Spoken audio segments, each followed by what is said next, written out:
Os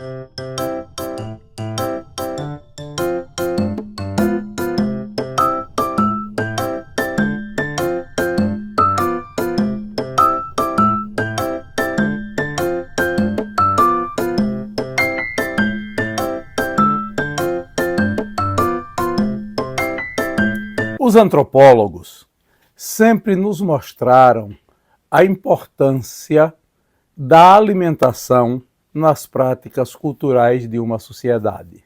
Nos mostraram como, entendendo o que um grupo social come, as formas como se alimenta, a sociabilidade à mesa, os modos de preparar a alimentação dizem muito da cultura de um povo.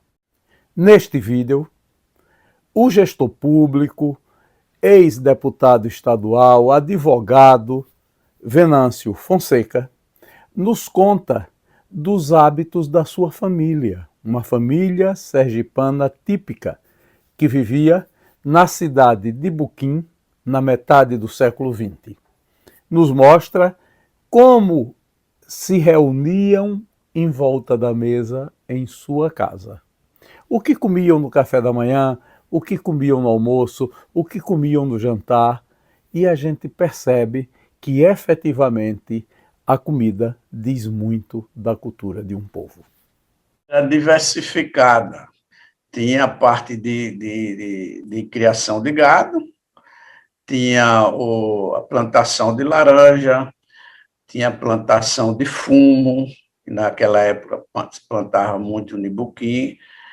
E você veja o seguinte, Jorge, naquela época plantava batata, inhame, era uma agricultura muito forte, mas era bem diversificada. Depois do passar dos anos, foi que Buquim passou praticamente a sobreviver da laranja, mas anos atrás era bem diversificado. Meu pai vivia, você veja, e graças a Deus criou todos os novos, bem criados e dando condições. Você vê como as coisas mudam, viu? Você veja que meu pai criou os novos da Fazenda Pilões, né? Criou bem, dando condições, inclusive, para todos os filhos que quisessem estudar, tivessem a oportunidade de estudar, que meu pai sempre deu essa condição. Hoje, por exemplo, de uma fazenda do porte da que meu pai tinha, para você criar 9 filhos hoje, dando as condições que ele deu, é muito difícil, muito difícil. Dona de casa exemplar, exemplar. Uma mãe fantástica, uma esposa maravilhosa, uma criatura humana extraordinária. E meu pai também, muito amoroso, um pai formidável. Olha, antigamente se dava aquele ar que quem dominava e quem mandava na casa era o homem, né? Mas só entre aspas, isso aí foi a vida do... Quem manda em casa é a mulher. Minha mãe, com aquele jeito simples, humilde, mas com aquele jeitinho dela, e no fundo meu pai fazia o que ela queria, né? E ele se achando que estava mandando em tudo. Era interessante, viu? Meu pai saía para a fazenda logo de manhã, depois do café, e quando ele chegava à tarde, tinha lá no quadro, tinha um quadro que a minha mãe colocava aqueles que não se comportaram bem no dia. Quando ele chegava à tarde, tinha um acerto com ele, entendeu? Claro, nós estava na lista todo dia. Inclusive, Jorge, naquela mesa, a mesa lá de casa, aquela mesa grande do interior, que era redonda, e era uma no meio que a gente puxava assim, que para não sair pedindo, aí então ela tinha uma rolimã no meio que a mesa rodava assim, tinha uma mesa grande e outra menor em cima, assim, que a gente rodava.